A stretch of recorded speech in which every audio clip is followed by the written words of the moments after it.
Movie start होती है school में होने वाले एक फंक्शन से, जिसमें बच्चे एक प्ले काफी अच्छे से परफॉर्म कर रहे थे और दूसरी तरफ बैक स्टेज पे कोई पानी के अंदर कुछ मिला रहा है, जिसे पीते ही ये बच्चे उल्टियां करना शुरू कर देते हैं। उनकी सारी परफॉर्मेंस खराब हो जाती है और उन्हें फौरन हॉस्पिटल शिफ्ट करना पड़ता है। सारे वाकये का जिम्मेदार फंक्शन के इंचार्ज टीचर को माना जा रहा था, जबकि असल मुजरिम पर तो किसी का ध्यान ही नहीं जाता, जो थी शेल्बी। उसने ऐसा क्यों किया था, ये कहानी भी जान लेते हैं। शेल्बी 5 से 3 महीने पहले ही अपने डैड के साथ इस शहर में शिफ्ट हुई थी और काफी उदास थी। उदासी की वजह उसकी मॉम की कैंसर से होने वाली सडन डेथ थी। शेल्बी जो एक इंट्रोवर्ट थी, किसी से ज्यादा बात नहीं करती थी, किसी से अपना दुख नहीं शेयर करती थी, उसके डैड को लगा कि वो अपनी मॉम के डेथ के गम में घुट घुट कर मर न जाए, इसलिए उन्होंने शहर ही बदल दिया। नया शहर, नया स्कूल और नए लोग उसे इस्लाम को बुलाने में मदद कर सकते थे, पर एक्चुअली शेल्बी के केस में उनकी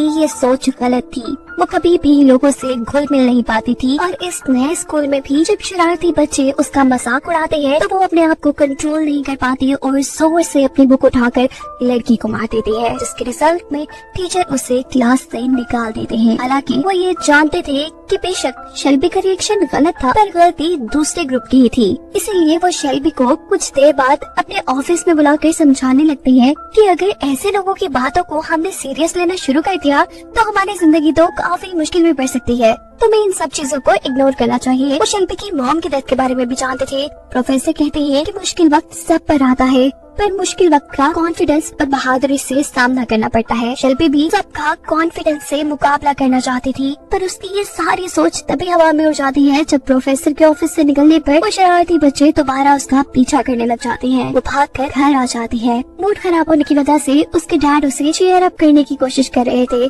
उसकी बचपन की तस्वीरें दिखाते हुए, जिन्हें देखकर वो एम्बैरस हो चुकी थी और इस सब में उसने अपने डैड के साथ भी बदतमीजी कर ली थी। उसकी प्रॉब्लम कोई नहीं समझ पाता था क्योंकि वो खुद अपने लिए एक प्रॉब्लम थी। ना वो स्मार्ट थी और ना ही उसमें लोगों से मिलने का कॉन्फिडेंस था। वो इस नॉर्मल दुनिया में अपने आप को एडजस्ट ही नहीं कर पा रही थी। इतने सालों में उसके पास कोई एक दोस्त भी नहीं था। फारिग टाइम में वो एक YouTube शो देखती थी, एक डिसेबल लड़की का, जिसके काफी फॉलोअर्स थे। ये लोग उसे फॉलो इसलिए करते थे क्योंकि उनके अंदर भी कोई ना कोई डिसेबिलिटी यानी कमजोरी थी। कोई शेल्बी की तरह ही सोसाइटी में एडजस्ट होने में कमजोर था, कोई दिमागी तौर पर तो कोई माजूर था, और इस लड़की को देखकर उन्हें कॉन्फिडेंस मिलता था। शेल्बी को भी यही दुनिया, यही कम्युनिटी पसंद थी जहाँ कोई उसे जज नहीं करता था। एक दिन शेल्बी को इसी कम्युनिटी की एक लड़की मैसेज करती है और साथ ही शेल्बी को उसकी कॉल भी आ जाती है। वो हैरान थी कि कोई उसमें इतना इंटरेस्ट क्यों ले रहा है। खैर वो कॉल पिक कर लेती है और स्क्रीन पर नजर आने वाले चेहरे को पहली बार वो देखकर डर सी गई थी। ऐसा अजीब चेहरा उसने पहले कभी नहीं देखा था। ये लड़की शेल्बी से बात करना चाहती थी, पर वो शेल्बी को अपना नाम नहीं बताती और कहती है कि मुझे बेस्टी कहकर पुकारना। शेल्बी को उससे बात करते हुए बिल्कुल हेजिटेशन नहीं हो रही थी, इसीलिए जल्द ही वो दोनों अच्छे दोस्त बन जाती है और शेल्बी अपना सारा वक्त इसी के साथ गुजारना शुरू कर देती है। बेस्टी शेल्बी का कॉन्फिडेंस बढ़ाने में बहुत मदद कर रही थी। शेल्बी उसके कहने पे एक नए लुक के साथ स्कूल जाती है, नया हेयर स्टाइल और थोड़ा सा ब्लंट मेकअप, जो उसका कॉन्फिडेंस बढ़ाने में उसकी मदद दे रहा था। यहाँ दोबारा जब शरारती ग्रुप उसे तंग करने की कोशिश करता है तो शेल्बी आज उन्हें अच्छा सबक सिखाती है। ऐसा करने के बाद उसे अंदर से खुशी महसूस हो रही थी और क्योंकि ये सब बेस्टी की वजह से हो रहा था, इसीलिए बिना कुछ सोचे समझे अब शेल्बी ने बेस्टी की बातों को हुक्म की तरह मानना शुरू कर दिया था। बेस्टी शेल्बी से कहती है कि तुम्हें अपने डर को खत्म करना होगा, जिसके लिए मैं तुम्हें कुछ चैलेंजेस दूंगी। जैसे आज वो पहला चैलेंज उसे अपने डैड की कोई खास चीज चुराने को कहती है। वो अपने डैड का कॉफी मग छुपा कर अपने पास रख लेती है। उसके डैड इस मग को बहुत ज्यादा ढूंढते हैं क्योंकि ये शेल्बी की मॉम का मग था। अगले दिन बेस्टी उसे इस कप को तोड़ देने को कहती है। ये काम उसके लिए मुश्किल था, पर बेस्टी के कहने पे उसने ये भी कह दिया था। जब शेल्बी बेस्टी से बात कर रही थी तब हमें ये पता चल जाता है कि बेस्टी उसे हर तरह से मैनिपुलेट कर सकती है और ऐसे वो शेल्बी से कोई भी काम करवाने की ताकत रखती है। शेल्बी को लग रहा था कि जितने भी काम बेस्टी उसे बताती है ये उसका कॉन्फिडेंस बढ़ाने के लिए है। हालांकि वो सारे काम छोटे छोटे क्राइम थे, जैसे बेस्टी ने उसे रात में लोगों के घर पे अंडे मारने को बोला था और स्टोर से चीजें चुराने को भी। असल में ये सभी काम तो बेस्टी खुद करना चाहती थी, पर क्योंकि वो घर से नहीं निकल पा रही थी, इसीलिए वो शेल्बी का इस्तेमाल कर रही थी यही सब काम करवाने के लिए, जिससे उसे मेंटल सेटिस्फेक्शन होता था। बेस्टी की बात मानते मानते शेल्बी एक नेगेटिव इंसान बन चुकी थी और अपने डैड से भी दूर हो चुकी थी और इस चीज का उसे एहसास तक नहीं था। कभी कभी तो शेल्बी को खुद भी बेस्टी की लॉजिक समझ नहीं आती थी, जिस तरह बेस्टी ने उसे स्कूल के फंक्शन में परफॉर्म करने से भी मना कर दिया था और बेस्टी के ही कहने पर वो फंक्शन में होने वाले प्ले को खराब करने का प्लान करती है, ये सोचे बगैर कि अगर वो पकड़ी गई तो उसके साथ क्या क्या हो सकता है। वो इस प्ले में यूज होने वाले पानी के अंदर पॉइजन मिला देती है। ये वही सीन है जिसे हमने इस मूवी के शुरू में देखा था। ये सब करने के बाद वो काफी खुश थी और काफी एक्साइटेड थी। घर जाते हुए वो ये सोच रही थी कि जब वो बेस्टी को ये सारी चीजें बताएगी तो बेस्टी कितना खुश होगी उससे। शेल्बी बेस्टी के ही कहने पे हैलोवीन के दिन अपनी म्यूजिक टीचर के मरे हुए बच्चे जैसा ड्रेस पहनती है और जैसे उसकी मौत हुई थी वैसे ही वो अपने प्रोफेसर को एक्टिंग भी करके दिखाती है, जो देखते ही सभी लोग उससे नाराज हो चुके थे। तभी हैरान थे कि कोई इतना बेस कैसे हो सकता है जितनी इस वक्त पे शेल्बी हो गई थी। इस सब के सजा में उसके डैड उसे बेसमेंट में बंद भी कर देते हैं, जहाँ से शेल्बी अपनी मॉम के लैपटॉप से दोबारा बेस्टी से कांटेक्ट करती है। या बेस्टी उसे मशवरा देती है कि तुम कुछ ऐसा करो जिससे तुम्हारे डैड तुम्हें यहाँ से निकालने पर मजबूर हो जाए। शेल्बी पूछती है क्या, और बेस्टी कहती है कि तुम अपना हाथ तोड़ दो। शेल्बी अपने आप को नुकसान नहीं पहुँचाना चाहती थी,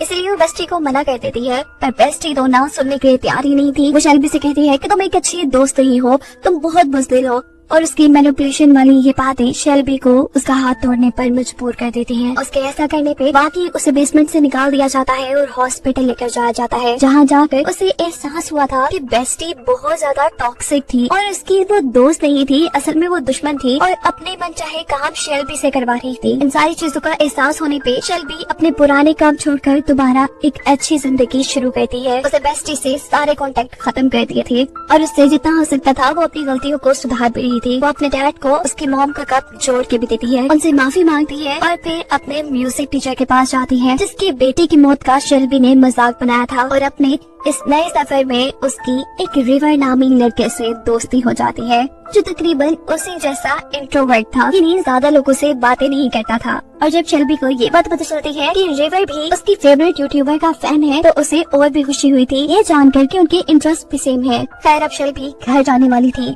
जब उसे मैसेज आता है कि तुमने जो स्कूल फंक्शन में किया वो मैं जानता हूँ, और अगर तुम जेल नहीं जाना चाहती तो तुम मुझसे आकर मिलो। ये मैसेज शेल्बी को बहुत ज्यादा परेशान कर देता है। कोई उसे ब्लैकमेल कर रहा था। शेल्बी भी नहीं चाहती थी कि ये सच्चाई किसी के सामने आए, इसीलिए वो मैसेज में बताए की जगह पर वक्त पर पहुंच जाती है, जहाँ उसे अपना दोस्त रिवर ही मिलता है, जो उसे समझाता है कि मैं तुम्हें ब्लैकमेल नहीं कर रहा, बल्कि मैं तो तुम्हें ये बताना चाह रहा था तुम्हारा राज मेरे पास क्यों है। अच्छा किया कि तुमने उस शरारती ग्रुप को सबक सिखाया, मैं भी उनसे काफी तंग था। वो यहाँ शेल्बी से अपने राज भी शेयर करता है और बताता है कि बचपन में उसे कोई बीमारी थी और उसे जिंदा रखने के लिए उसकी बॉडी के कुछ पार्ट्स रिमूव कर दिए गए। जब ये बात उन बच्चों को पता चली तो उन्होंने रिवर को भी बहुत बुली करना शुरू कर दिया और तब से वो रिवर को बिल्कुल पसंद नहीं थे। शेल्बी को भी अब ये जानकर खुशी हो रही थी कि फाइनली उसे एक ऐसा दोस्त मिल रहा था जो उससे उसकी दोस्ती के बदले में कुछ नहीं मांग रहा था। ये लोग काफी करीब आ जाते हैं। रिवर उसका काफी कॉन्फिडेंस बढ़ा चुका था, जिसकी वजह से शेल्बी को काफी कामयाबी भी मिली थी।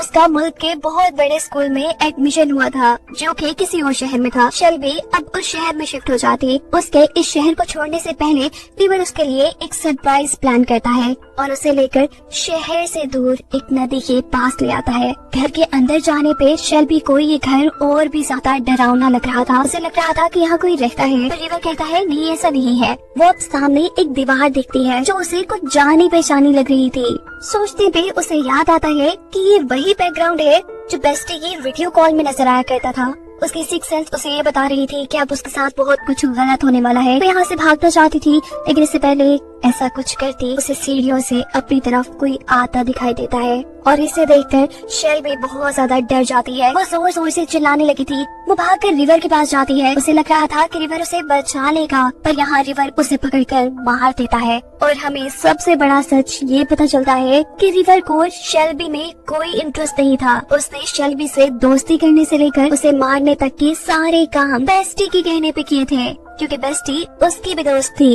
अब बात कर लेते हैं बेस्टी की। तो बेस्टी को एक साइकोलॉजिकल इशू था। वो दूसरों की खुशियाँ छीनकर अपने आप को खुश करती थी और दोस्ती के नाम पे दूसरों को अपना गुलाम बनाकर अपने सभी बुरे काम उनसे करवाया करती थी। और वो उन्हीं लोगों को शिकार बनाती थी जो कमजोर हो, जो उसकी बातें आसानी से मान ले। जैसे शेल्बी, ये लड़का शेल्बी को क्योंकि बेस्टी की सच्चाई समझ आ चुकी थी, इसीलिए उसने बेस्टी को छोड़ दिया और ऐसा करने पर बेस्टी को गुस्सा आ गया। इसीलिए उसने एक प्लान के तहत रिवर को शेल्बी के पास भेजा और आखिर रिवर के हाथों शेल्बी को मरवा कर उसने अपने गुस्से की आग बुझाई। ये कहानी खत्म हो जाती है।